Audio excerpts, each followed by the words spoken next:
Mr. Speaker, sir. First, let me thank Mr. Kenneth Tiong and Associate Professor James Lim for bringing this motion before the House and all members who have contributed to a thoughtful as well as a constructive debate. And with that point that you raised earlier on to Minister Jeff Xiao, perhaps you would consider supporting and voting for the amended motion. Oh, we've all heard different views, diagnosis and prescriptions, but also substantial common ground. We all want fulfilling careers. We want good outcomes for our fellow Singaporeans. We all want entrepreneurs who are confident and willing to try, to innovate, and to grow. We all want more Singaporean enterprises that are globally successful. And we want Singaporeans to be able to face the future with confidence, even as technology and global competition reshape our economy. Mr. Kenneth Tiong said that if he could sum up this motion in one question, it would be, how does an ordinary Singaporean get a lasting share of our country's success? It is a fair, it is an important question. Let me offer my answer. A Singaporean gets a lasting share of that success by meaningfully participating in our economy through good jobs, sustained real wages growth, and finding fulfillment through work. By acquiring and building skills and skill sets that remain relevant as technology evolves and changes. And after any setbacks, by taking up the opportunity to learn and the support to recover and build again. Some Singaporeans will be able to do much more, such as by starting or growing a successful business, by turning an idea into a product or a service, or by leading a regional or even global team from Singapore.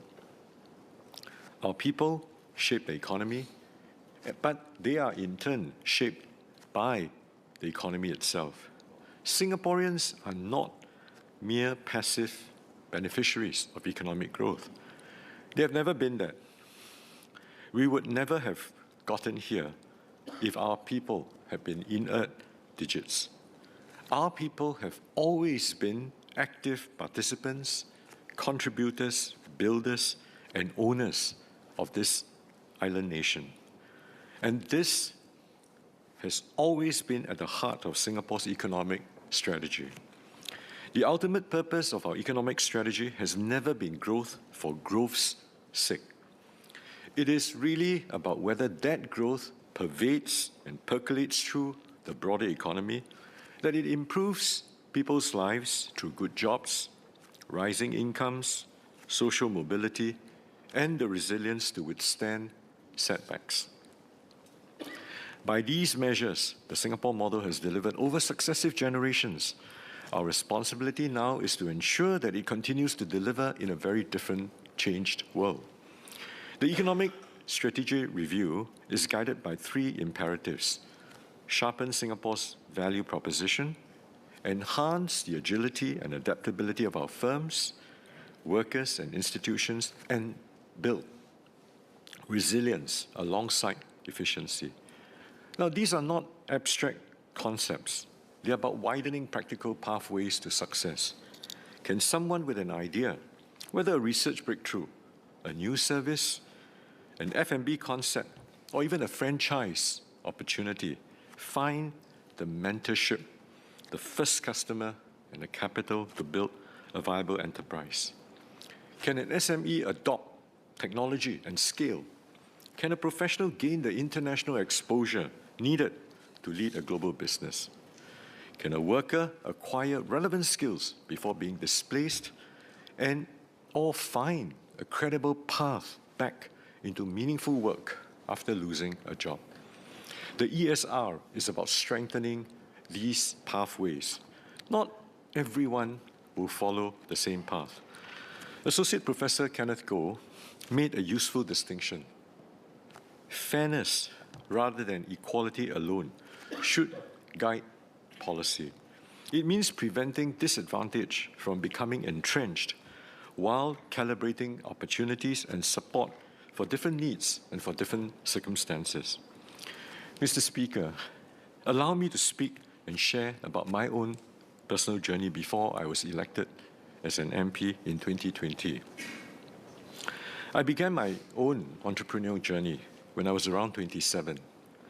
Together with a few partners, I started Healthway Medical Group with one clinic in Yishun. Well, I have to declare I don't have any shares in Healthway, so I'm not making a pitch. Now, we were all young. We had limited capital.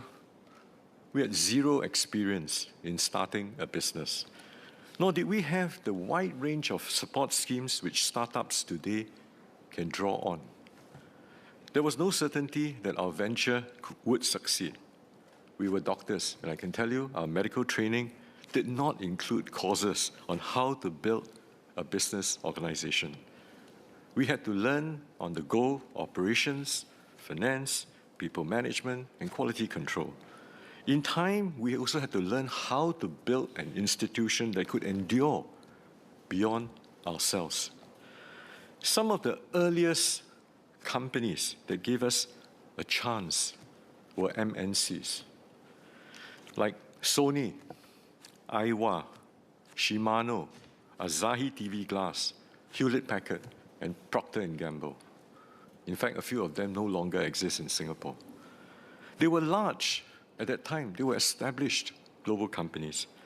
We were a young Singapore startup enterprise who found a relatively wide space in the HDB and industrial heartlands when the concept of a corporate group practice providing healthcare in those areas was still nascent. The trust of these MNCs gave us that foothold. It enabled us to build a track record. We had to constantly measure up. We had to meet their demanding standards. But once we showed that we could deliver, it became easier to win the confidence of the next customer. So therefore, I've never regarded global enterprises and local enterprises as opposites. In my own experience, established global companies helped a homegrown Singapore enterprise to start, establish credibility, to grow. They did not crowd us out. They gave us an opportunity to grow and to compete. And I know this is the experience of many other SMEs in Singapore. Opportunity alone was not enough. We still had to deliver. We had to improve our service. We have to look after our people. We have to manage our costs. We have to earn our customers' trust again and again. Over time, the organization grew, it transformed, it diversified, it achieved sustainable scale, and all of us successfully divested.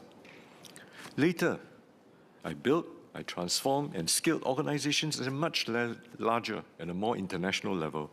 Starting a clinic did not equip me automatically to manage a network, let alone lead a healthcare group of tertiary hospitals with global operations with more than 55,000 staff operating across Europe to Asia. I had to keep learning, moving beyond medicine into management, finance, technology, organizational leadership, and working with people, and most importantly, mentors who knew far more than what I knew in so many areas outside my own training. I graduated from business school only after turning 40, and hence I'm a believer in lifelong learning. Even now, I'm still learning from all of you here. Now, I did not do it alone. Healthway was built with a few founders who shared that same vision. Perhaps foolishly, they listened to me, they took risks alongside with me, and staff who committed themselves to the organization, customers who trusted us, and partners who helped us develop. That experience also taught me what government can and what government cannot do. Mr. Mark Lee put it so aptly. Government must build the runway, but entrepreneurs and workers must still run on it and take off. So the government should maintain sound institutions, open markets, clear rules. It must and it should always reduce avoidable friction, reduce volatilities in policies, connect businesses to knowledge and markets and share selected risks where there is wider economic benefit. And I was taught by a very famous accountant during that period. In Singapore, we have knowledge, know-how, better. So knowledge is good, know-how is better. But when you go overseas, know-who is the best. So the government cannot find the customers for us. It cannot build the business team. It cannot make commercial decisions or persevere on the entrepreneur's behalf. Government support should be a springboard for enterprise. It cannot be the business model. But that does not mean leaving entrepreneurs and SMEs to fend for themselves. As SMS Low Yan Ling set out, she has set out comprehensively how we help enterprises manage immediate pressures, adopt technology, strengthen operations, and venture overseas. These schemes are aimed at helping viable firms become more productive, more competitive, and more resilient. Now, to be clear, not every idea or startup will bear fruit. However, this does not mean that these assistance schemes are futile or that the entrepreneur has failed. Every closure can instead mean avoiding years of opportunity costs. The efforts, the capital, the time saved can then be rechanneled to other more promising ideas or opportunities. If you talk to enough successful entrepreneurs, where they eventually arrive, the destination, the final destination often differs from where they intended to go at the start. But then that is the resilience, that is the tenacity, and that is the perseverance of an entrepreneur. Some of you are old enough, alongside with me, to remember the series Rocky. Mr. Pritam Singh is smiling. I presume he would have known who Rocky, that character, is about. Rocky is like, an entrepreneur. An entrepreneur, the exhortation is that is not someone who can just throw punches, but it is that person who can take the punches, get back up, and keep moving forward. That's how entrepreneurs win. Now, Mr. Speaker, sir, Singapore has built a credible base for entrepreneurship. Singapore ranked 4th in Startup Blink's Global Startup Ecosystem Index 2025. And this has jumped up from 16th position in 2020. Today, we have more than 4,500 tech startups with around 220 incubators, accelerators, and venture builders, and more than 500 venture capital firms.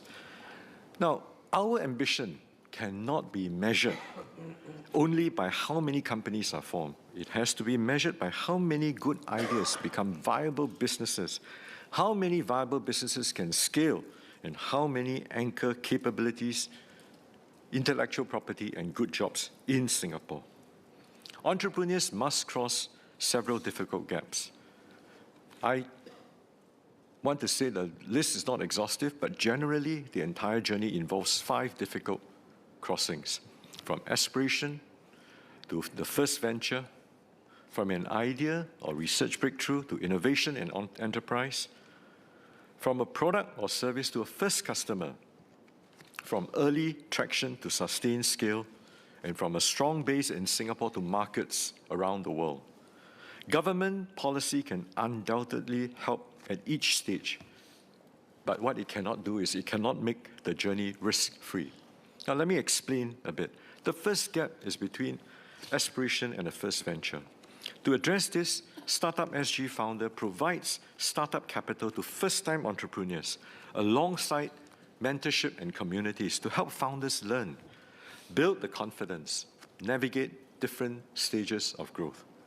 Dedicated spaces such as Launchpad at One North give founders a place to collaborate, learn from one another, meet investors, develop the know-who, the networks, and develop their ideas.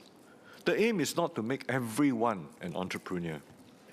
It is to give serious ideas a fair chance to be tested. The second gap is between research and something that creates value in the market.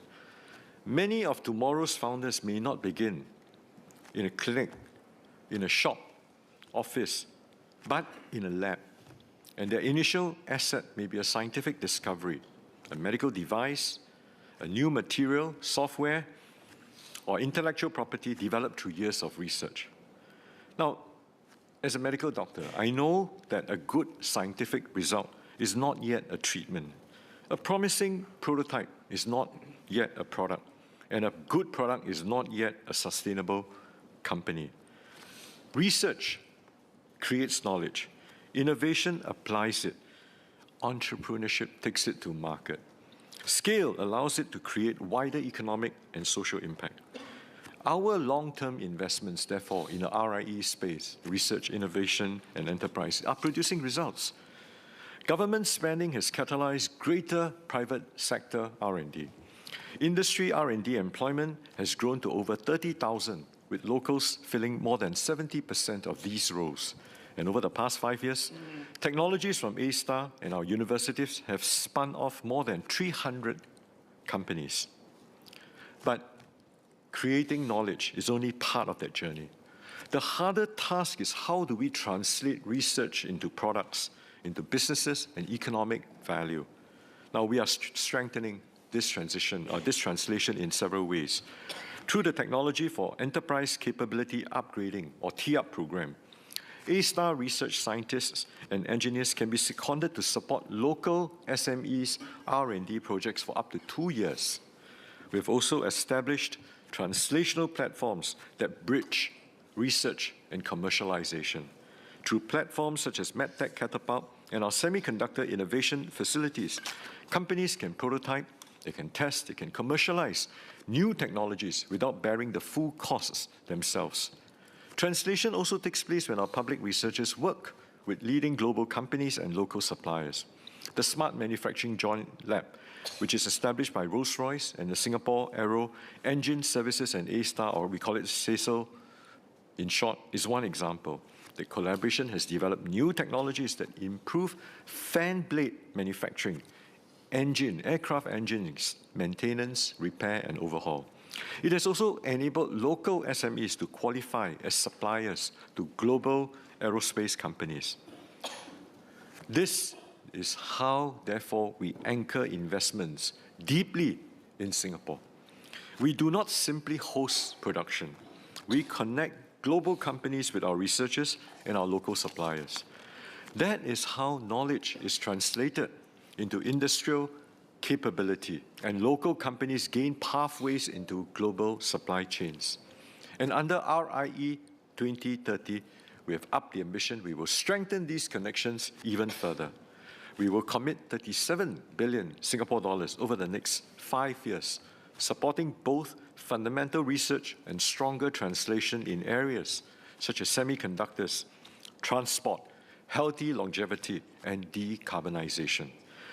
Our objective is to ensure that more research becomes useful technology, more useful technology becomes commercial capability, and more capability becomes enterprises, jobs with value anchored in Singapore. Now, not every program will produce a breakthrough. Earlier on, Dr. Neo, Associate Professor Goh, both argued that innovation and entrepreneurship require room for risk-taking and responsible failure. I am a custodian. We are all custodian of our budgets. I'm not sure whether I can go to that extent of his support in terms of risk-taking and failure. But we will work within a responsible means of making sure that successes can be sustained. So we will fund only ideas whose outcomes are already more certain.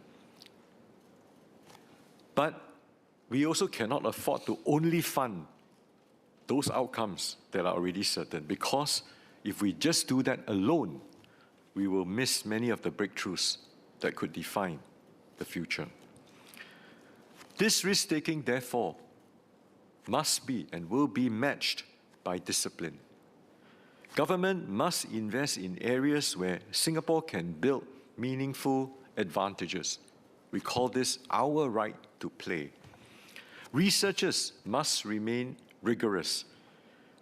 Our investors must exercise commercial judgment, and entrepreneurs must solve problems that customers are willing to pay for, because even the best technology cannot be scaled unless someone is prepared to use it and to pay for it. This brings me to the third gap. How do we bring that product to the first customer? Mr. Ng Si Xuan highlighted why a first customer matters. It allows a company to test and to demonstrate its solution, build a track record, and show that it can meet demanding standards, making it easier to win the next customer or investor. That was true when I started at Healthway, and it remains true for all startups today. And this is why EDB and Enterprise Singapore work to connect MNCs with local startups and SMEs through the Partnerships for Capability Transformation, or PAC. I won't go through that because SMS already expounded on it earlier on. Our public sector can also be an early customer. Under the innovative procurement partnership, startups can participate in tenders and propose innovative solutions for pilot testing. If a trial is successful, agencies have the option to continue working with the same firm to scale and deploy the solution. This is the wider ecosystem we're trying to build. Established companies, startups, research institutions, and the public sector all coming and working together, and firms gaining the chance to prove themselves and good solutions moving from more quickly from pilot to scale. The fourth gap is from early traction to that sustained scale, and this is where many promising firms struggle. Different stages require different forms of capital. Modest funding for first venture, patient capital, patient equity for deep tech development, venture debt or private credit for growth, and then public markets and credible exits for mature companies.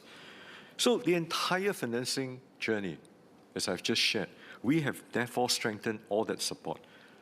We have topped up $1 billion Singapore dollars to Startup SG equity, and this will catalyze private investment in early and growth stage deep tech companies.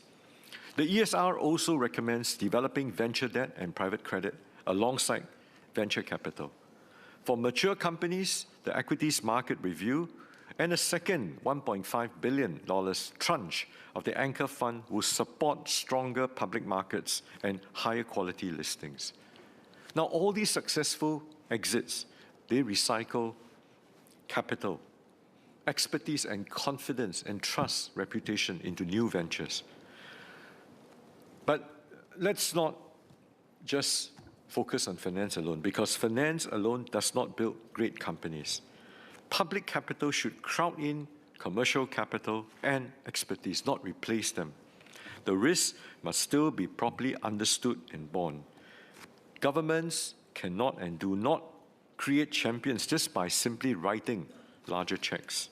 Firms also need experienced leadership, specialized talent, sound governance, and the ability to manage a much larger business. And Enterprise Singapore's Scale Up program addresses this wider capability challenge. 80 companies in its first 7 cohorts generated a combined 2.5 billion Singapore dollars in additional revenue within 3 years, and 1 billion Singapore dollars came from overseas expansion. So this is the journey we must strengthen, from the courage to start, to the capability to innovate, from a first customer to the financing and leadership needed to scale, and eventually to markets much, much larger than our own. Now, healthy domestic demand matters because it reflects the confidence, it supports domestic-facing businesses, and it gives firms a first market to test their products and build brands. My second foray after divesting Healthway was joining and building the hospital business under Parkway. Parkway Holdings itself first began in Singapore as a Singapore company. It owned, at that time, 3 hospitals named Gleneagles, Mount Elizabeth, and East Shore Hospital. But Singapore's domestic market alone cannot provide the scale required for ambitious firms or advanced industries. It is a good platform to build your credibility, to build trust, to build your reputation, to establish a viable proof of concept, build that trusted brand and an operating model, then leveraging it as a platform, a springboard to expand into the region and eventually globally. Internationalization is hard. Let me tell you, it's hard, it's very difficult. And I believe it's getting even harder. A company entering another market must understand different customers, regulations, cultures, and partners. A more fragmented world that we live in today makes diversification and good in-market support even more important. As Mr. Azhar Othman said, Singapore must remain a bridge of trade and not become a barrier to it. So the answer must not be to withdraw into our own domestic market. It is to do more to help Singapore firms enter even more markets, find credible partners, and compete more effectively. So we are strengthening these practical pathways. Since its inception, we have put up the Global Innovation Alliance. It's supported close to 1,200 companies to enter new markets and to co-innovate with overseas partners. More than 240 startups have achieved commercial or funding traction abroad. And we will, under GIA 2030, launch programs to help firms test product market fit and find even earlier customers. Now, not every Singapore business can or must become global. A neighborhood service provider or heritage restaurant that serves the local community plays an equally important role in our society. They create jobs, they directly meet the needs of Singapore and Singaporeans. But for those companies that aspire to become global or regional champions, they therefore cannot be confined by the size of our home market. We want to help them grow abroad, but we want the headquarters, the strategic decisions, the R&D, the brains of the company, the intellectual property, the finance, the product management, the regional leadership, the good jobs to be anchored here. And that has always been what we work towards. So to put simply, we help firms to go abroad to grow, but as they grow, the stronger capabilities, that opportunities will continue to be anchored firmly in Singapore. Mr. Speaker, most Singaporeans will experience the economy most directly through work. Not everyone will start a company. That does not make their stake in Singapore success any less direct or lasting. A good job provides income today, but it should also enable a person to build skills, experience, and confidence over time. I've considered this consistently as a doctor, as an entrepreneur, employer, and when I was manpower minister. And of course, today I consider even more. As an employer, I learned that an organization can grow sustainably only if its people can grow alongside with it. A company that introduces technology without redesigning work, without developing its people, will create anxiety and will limit, ultimately, its own capabilities. I've come to realize very early on at the end of the day, we are all in the business of developing, growing, and maximizing our human capital.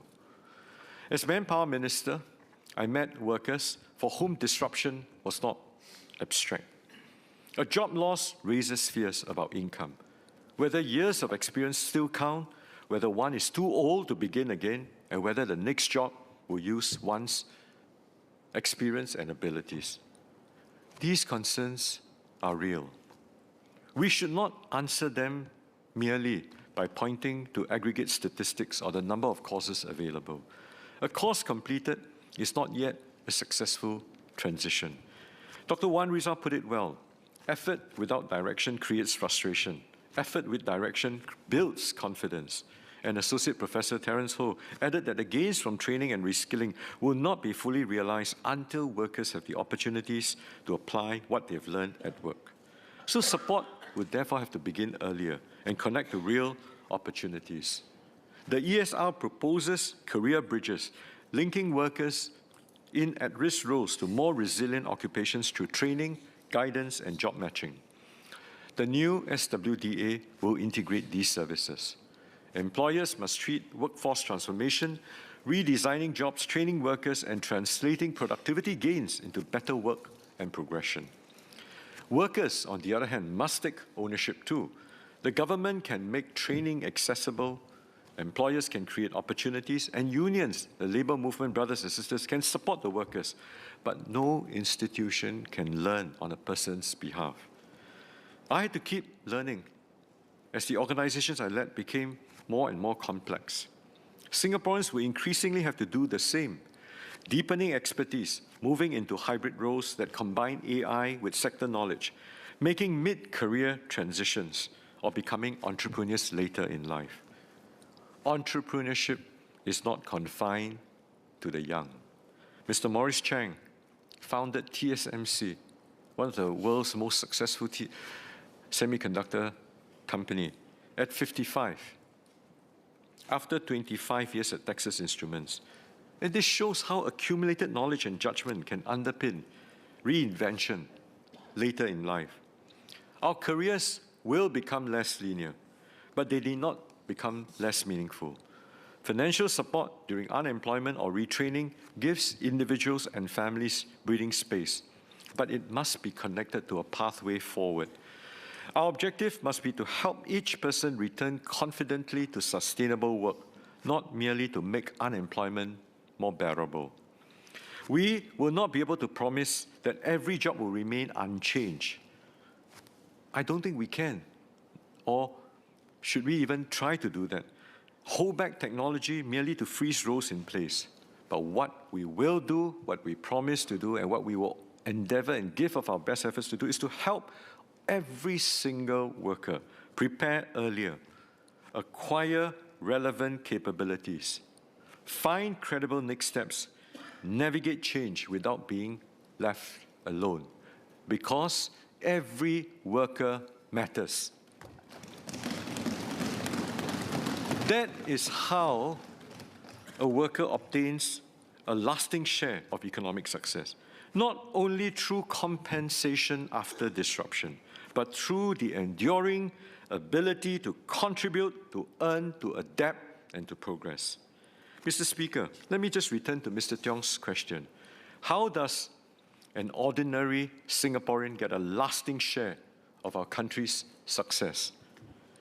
When a young Singaporean turns a scientific idea into a company, when a local firm wins its first major customer and enters a global value chain, when a technician progresses into a higher skilled role, when a displaced PMET can build on years of experience rather than start from zero, when a Singapore enterprise grows abroad while strengthening its R&D and leadership functions here, when a Singaporean in a global company develops the capabilities and the networks to lead across the region, or even later starts a venture on his own or on her own, when someone who suffers a business or career setback can recover, learn, try, and succeed again, that is a lasting share. It is not only a transfer received after value has been created. It is the opportunity to take part in crafting, in creating, in shaping, and sustaining that value. And that's how Singaporeans can win. That's how winning is done. The amended motion, Mr. Speaker, captures the full combination that Singapore needs: an equal and inclusive economy with opportunities for entrepreneurs, households, businesses and workers, and ideas and innovation to flourish, and an economy powered by dynamic local companies and global enterprises, healthy domestic and external demand, and Singaporeans and Singaporean capital venturing abroad. All of these are mutually reinforcing parts of one united economic strategy. There's a famous Chinese saying that says, 天时地利人和, right timing and opportunity, right place, right people. And these are the elements often cited as requirements for success. The government will play its part, maintaining a trusted, open economy, investing for the long term, addressing genuine capability, financing and market access gaps, and helping workers prepare for change. This is 地利. Others have to play their parts. Businesses must transform, they must invest in people, workers must keep learning, investors take informed risks, and entrepreneurs build, compete, persevere, and accept the responsibility. That is 人和. Now, we cannot guarantee that every venture will succeed, every job will remain the same, or every transition will be painless. That in itself is 天时, because we cannot provide the timing and the opportunity. That is the most crucial part that the entrepreneur and the business founder will have to decide. But what we can always do is to ensure that Singapore remains a place where every person has a fair chance to try, a pathway to progress, and the support to recover from setbacks. Our beloved Singapore's success has never been guaranteed.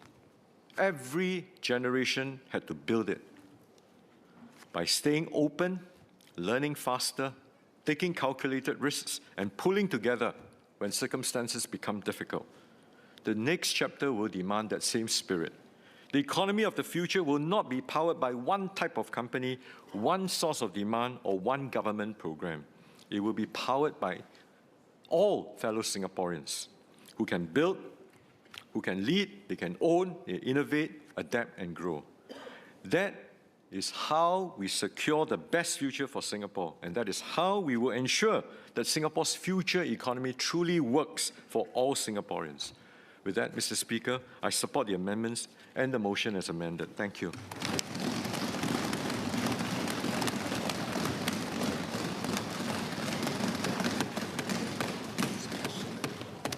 Minister Dr. Tan, you took a road less traveled, and you've certainly come a long way. On a lighter note, we both come from the same era, and like you, I too enjoyed watching Sylvester Stallone. And I must admit, I've watched the movie Rocky quite a few times.